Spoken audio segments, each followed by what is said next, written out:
গুঞ্জা আর ধ্রুব মায়ের এই অ্যাক্সিডেন্টটাকে অ্যাক্সিডেন্ট বলে মানতে রাজি না হওয়ায় আমাকে এই কেসটা তদন্ত করতে বলল। অরূপকে ফোন করে পুরো ব্যাপারটা বললাম। দর্শনা রায়ের বাড়িতে পৌঁছে সবার সঙ্গে কথা বলে গতকাল রাতের ঘটনাগুলো পরপর শুনলাম। দর্শনা রায় ওনার জন্মদিনের অনুষ্ঠানে একটা অ্যানাউন্সমেন্ট করতে চেয়েছিলেন। I want to gift myself retirement and a world tour. ধ্রুব, শুভ, আনন্দ, এবার তোমরা তিনজনে মিলে সবকিছু সামলাবে, ওকে? একবার হাসপাতালে যাব ঠিক করলাম। হাসপাতালে গিয়ে দর্শনা রায়ের গাড়ির সঙ্গে যার গাড়ির অ্যাক্সিডেন্ট হয়েছিল তার সঙ্গে কথা বললাম। সুইসাইডের ইচ্ছে না থাকলে কেউ এভাবে এত শর্ট ডিস্টেন্সে পিছনে গাড়ি আছে জেনেও রাইট টার্ন করে।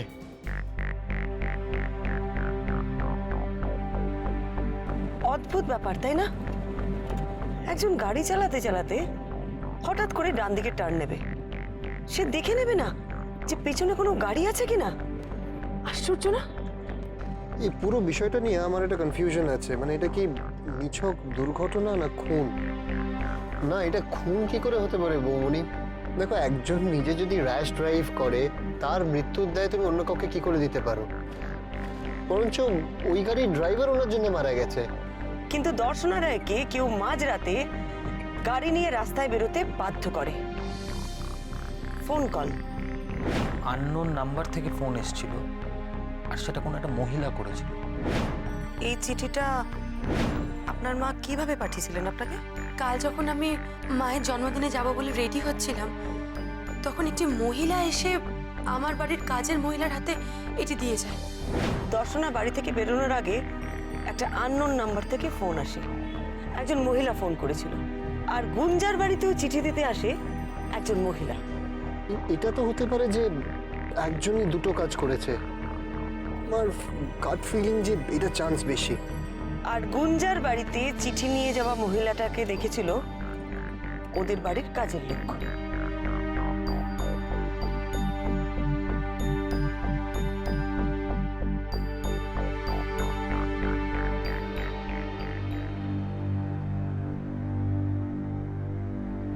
শুভ, তুমিও তো মায়েরই ছেলে, তোমাকে কেন এই ডিসকাশন থেকে বাদ দিল বলো? So what? আনন্দ জানে না, বৌদিও না। শুভ, ট্রাই টু আন্ডারস্ট্যান্ড। ওরা মায়ের ছেলে মেয়ে নয়, ওরা বউ আর জামাই। কিন্তু তুমি তো মায়েরই ছেলে। হ্যাঁ হ্যাঁ, আমি জানি তুমি এসবের মধ্যে থাকতে চাও না, কিন্তু আমি তো তোমার ওয়াইফ। তোমাকে এভাবে নেগলেক্টেড হতে দেখলে আমারও কষ্ট হয়। আমার ভালো লাগে না সবাই তোমার সঙ্গে এরকম বিহেভ করুক। শুভ,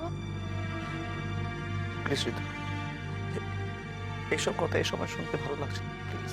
বাট শুভ, তোমাকে শুনতে হবে। তোমার খারাপ লাগাটা শেয়ার করার জন্য আমার একটু স্পেস চাই। আমি বরাবর দেখে এসেছি তুমি এই পরিবারের সবার থেকে পিছিয়ে, সব থেকে কম। অথচ দেখো দাদা ভাই এই পরিবারের বড় বলে ওর একটা আলাদা জায়গা আছে, স্পেস আছে, প্রেস্টিজ আছে। আর গুঞ্জা এই পরিবারের ছোট বলে ওর একটা আলাদা জায়গা। কিন্তু তুমি চিরকালের মিডল হয়ে রয়ে গেলে, সব থেকে পিছিয়ে। আর সাথে সাথে তোমার এই কথা বলার প্রবলেম।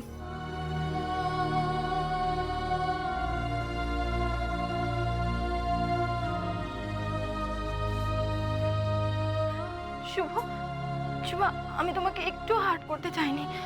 এদিকে তাকাও প্লিজ, এদিকে তাকাও। দেখো, তোমার খারাপ লাগাটা আমার সাথে একটু শেয়ার করো, আমাকে একটু স্পেস দাও। আমি জানি তোমার কোনো ফল্ট নেই, তুমি এর জন্য দায়ী নও শুভ। তোমার মার এটার জন্য ট্রিটমেন্ট করানো দরকার ছিল, তাই জন্য তো উনি তোমাকে কোথাও নিয়ে যেতেন না, কারোর সামনে প্রেজেন্ট করতেন না। আনন্দকে নিয়ে যেতেন, দাদা ভাইকে নিয়ে যেতেন। প্লিজ এইসব কথা ভালো শুনতে, আমি এসব শুনতে পারবো না, আমি পারছি না শুনতে। শুভ,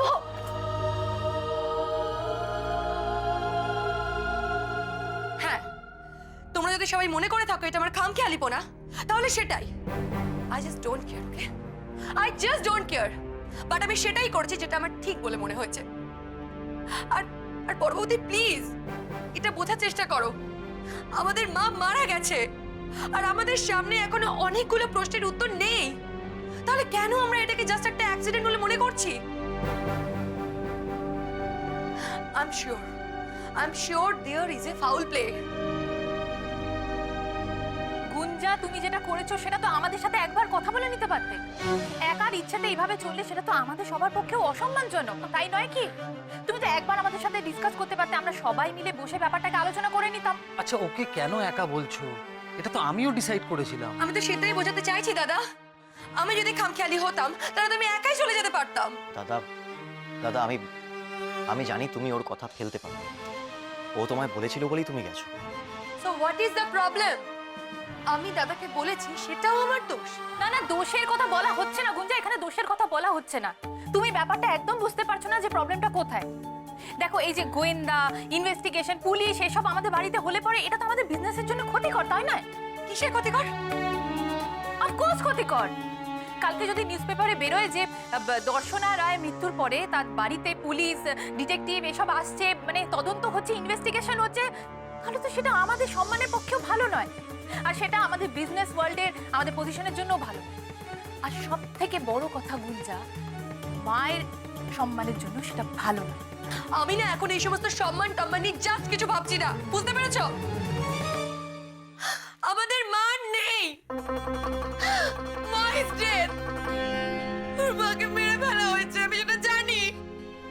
আর যার জন্য আমাদের মা আমাদের ছেড়ে চলে গেছে, তাকে আমি খুঁজে বের করবই। তাকে আমি এত সহজে ছাড়বো না, আমি খুঁজে বের করবই। যার জন্য আমাদের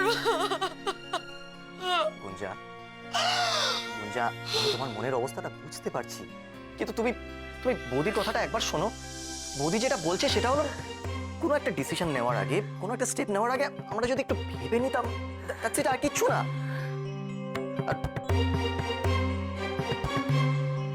তোমার এই খামখেয়ালিপনা, এই হটকারিতা, এগুলো নিয়ে তো মাও কত চিন্তা করতেন। আর বৌদি, দাদা, ওরা তোমার বড়, ওদের তো চিন্তা হতে পারে, তাই না? হ্যাঁ, দিদিভাই তো ঠিকই বলেছে গুঞ্জা, যাওয়ার আগে তোমার সকলের সঙ্গে কথা বলে যাওয়া উচিত ছিল। টু হেল্প উইথ ইওর উচিত, বুঝেছো? তুমি আমাকে উচিত শেখাতে এসো না।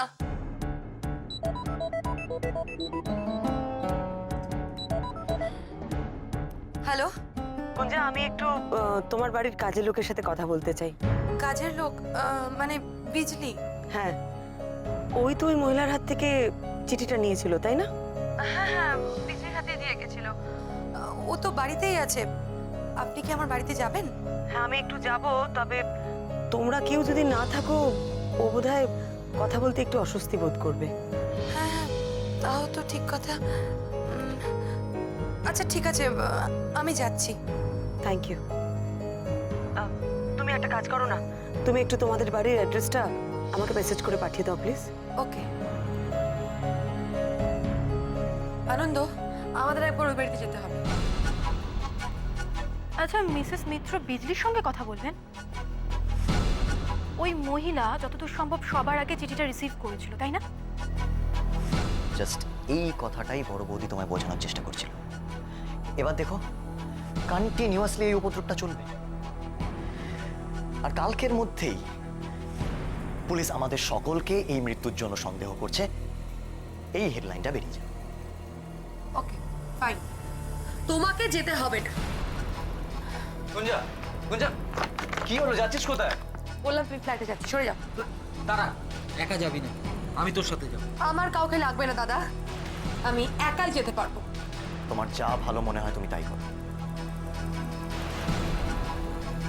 গুঞ্জা, গুঞ্জা শোন, গুঞ্জা।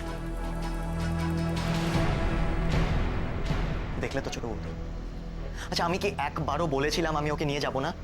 ওকে বুঝিয়ে কোনো লাভ নেই, ও বুঝবে না, কারণ ও এতটাই অবুঝ।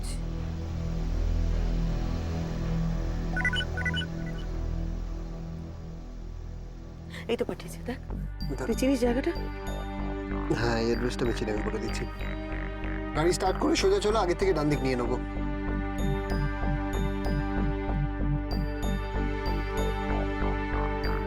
সুইসাইডের ইচ্ছে না থাকলে কেউ এভাবে এত শর্ট ডিস্টেন্সের পিছনে গাড়ি আছে জেনেও ওরমভাবে কেউ রাইট টার্ন করে? ওই ভদ্রমহিলা কেন কেন কেন ওইভাবে গাড়িটা চালাচ্ছিলেন? কেন কেন কেন কেন চালাচ্ছিলেন? তোমার এই লোকটার সাথে কথা বলে আর কি মনে হলো, বললে না তোমায়? এখনই কিছু বলতে পারবো না অরূপ, এখন তো শুধু ইনফরমেশনগুলো জোগাড় করছি, একটা একটা করে মেলাই তারপর। তবে একটা জিনিস গুলিয়ে যাচ্ছে জানিস, মানছি যে ঘুমের ওষুধ খাওয়া ছিল দর্শনার, তবে বাড়ি থেকে বেরোনোর আগে উনি কিন্তু যথেষ্ট নর্মাল ছিলেন। দেখ, টেনশন থাকলে তো মানুষের ঘুম ঘুম ভাবটা কেটে যায়, তাহলেও একদম ঘাড়ের কাছে চলে আসা গাড়িটা উনি লক্ষ্যই করলেন না।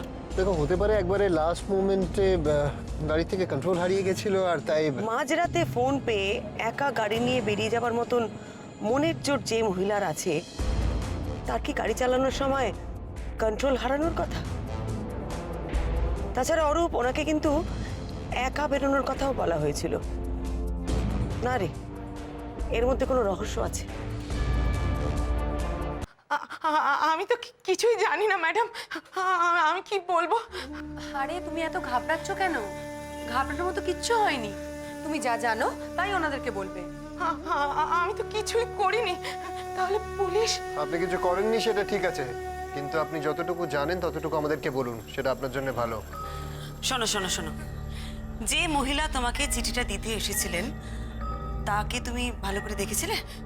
না, তেমন ভালো করে দেখিনি। আসলে বিকেলটাও পড়ে এসেছিল, আর আমার তখন ঘরের আলোটাও জ্বালানো হয়নি।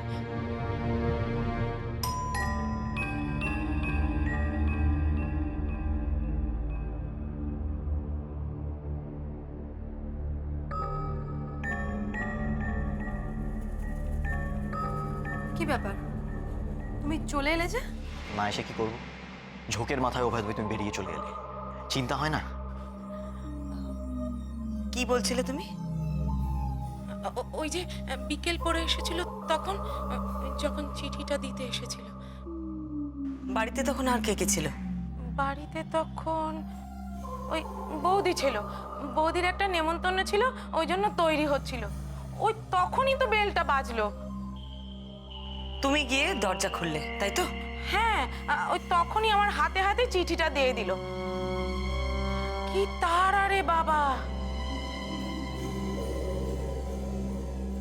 আপনি কিছু জানতে চাননি? জানতে চেয়েছিলাম তো, শুধলাম কে চিঠি দিয়েছে, তা কোনো উত্তরই দিল না। হাতে চিঠিটা দিয়ে বললো দিদিকে চিঠিটা দিয়ে দিও। আচ্ছা, কিরকম দেখতে ছিল? দেখতে ওইটাই তো দেখতে পেলাম না। আসলে বাইরের আলোটা ভেঙে গেছে, সেই জন্য ওইখানটা কেমন যেন অন্ধকার আবছায়া ছিল।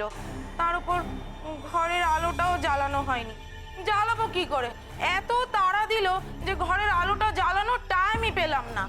এতবার বেল বাজাচ্ছিল, আমি ভাবলাম কারুর বোধহয় খুব দরকার, তাই ছুটে এসে দরজাটা খুলে দিলাম।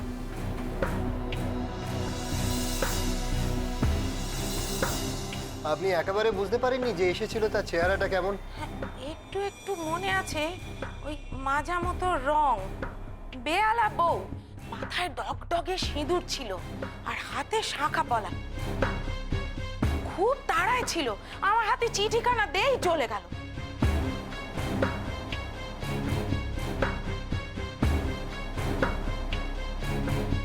আর কিছু সেভাবে দেখতে পাওনি? মানে মুখটা মুখটা একটুও বুঝতে পারোনি? মুখটা সেভাবে মনে করতে পারছি না, তবে মনে হয় মুখে কি সব রং চং মেখে এসেছিল। ওই আজকাল কি সব মুখে টুকে ঘষে না, ওই সবই মেখে এসেছিল।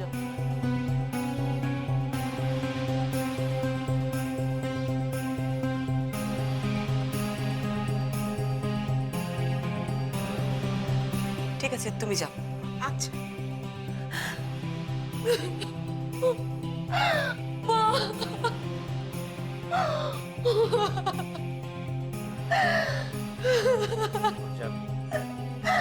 কেন কেন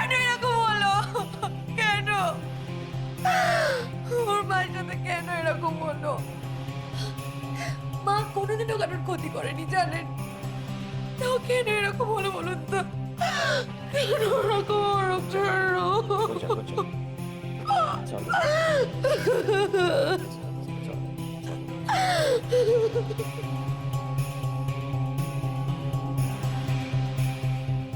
আত্রে, আমার মনে হয় গুঞ্জাকে এতগুলো কথা না বললেই ভালো হতো।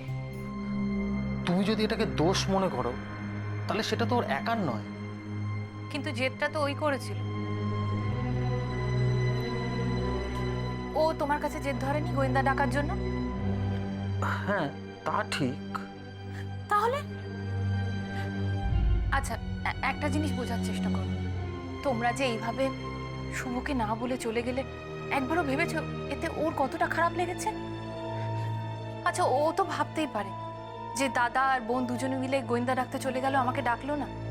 তারা কি আমাকে সন্দেহ করে? এবার ছি ছি, এসব কি বলছো তুমি? আমি ঠিকই বলছি। আর আমার দৃঢ় বিশ্বাস যে ঋতু এই কথাটাই ভাবছে। জানেন, আমার মা খুব অন্যরকম মানুষ ছিল। খুব রেয়ার এই ধরনের মানুষ দেখা যায়। And I was always very proud of her because she was my mom. আর আমার মা আমাকে সব থেকে বেশি ভালোবাসতো। আপনাকে তো আমি আগেই বলেছি, খুব ছোটবেলায় আমি আমার বাপিকে হারিয়েছি। আর তখন থেকেই আমার জীবনে আমার বাবা মা বলতে সবকিছুই আমার মা। দাদারা তাও বাবাকে কিছুটা পেয়েছিল, কিন্তু আমার কাছে বাবার কোনো মেমোরি নেই।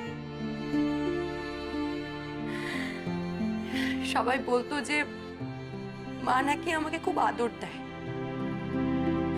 আসলে সেটা নয়, কি জানেন, মা তার নিজের ক্যারেক্টারটা আমার মধ্যে কিছুটা ঢুকিয়ে দিতে পেরেছিল।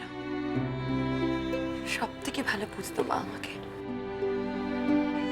আর আমি কারোর কথা শুনি না শুনি, মায়ের কথা সব সময় শুনতাম। আবার অনেক বকাও খেয়েছি। যেমন ধরুন না, আমি যখন গ্র্যাজুয়েশন করছি তখন হঠাৎ করে আমার পড়তে পড়তে মনে হলো যে আমি আর পড়বো না, অন্য কিছু করব। মা তখন আমাকে বোঝালো, আবার বকাও দিয়েছিল। কিন্তু আমার সব সময় মনে হতো আমার যদি কেউ বেস্ট সাজেশন দিতে পারে সেটা একমাত্র আমার মা। আসলে ও সব ব্যাপারেই না এরকম খামখেয়ালি। হঠাৎ হঠাৎ এমন সব কাণ্ড করে। এই দেখুন না, এখানে আসবে বলে ও বাড়ি থেকে হুট করে নিজে একা ড্রাইভ করে চলে এলো।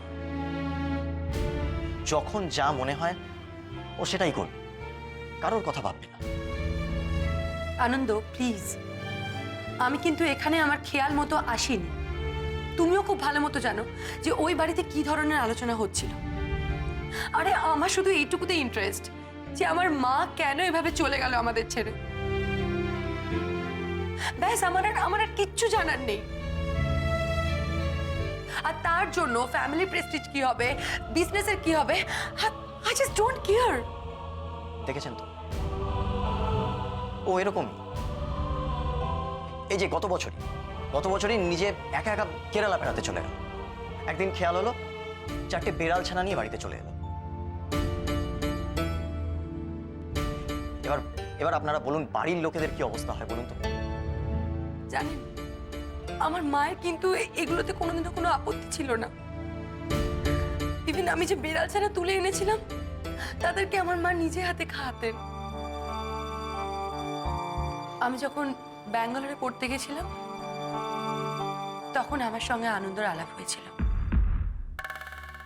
And my mom was the first person যাকে আমি বলতে পেরেছিলাম যে I am in a relationship. মা কথাটা শুনে খুব খুশি হয়েছিল। ইভেন মা আনন্দের সঙ্গে নিজে থেকে আলাপ করতে চেয়েছিল,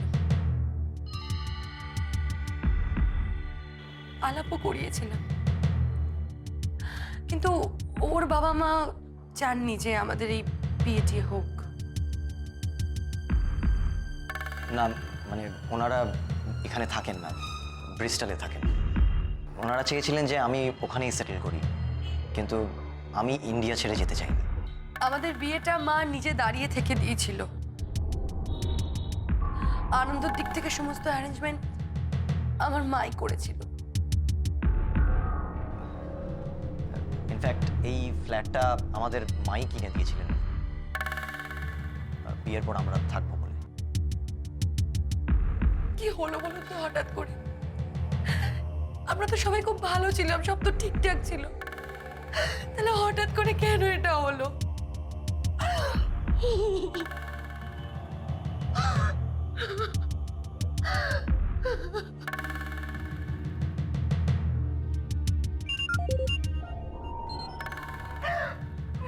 এক্সকিউজ মি। হ্যাঁ বলো। ওকে ওকে ফাইন। বৌমনি, তুমি যে নাম্বারে ডিটেলসটা চেয়েছিলে সেটা একটা মেডিসিন শপের নাম্বার।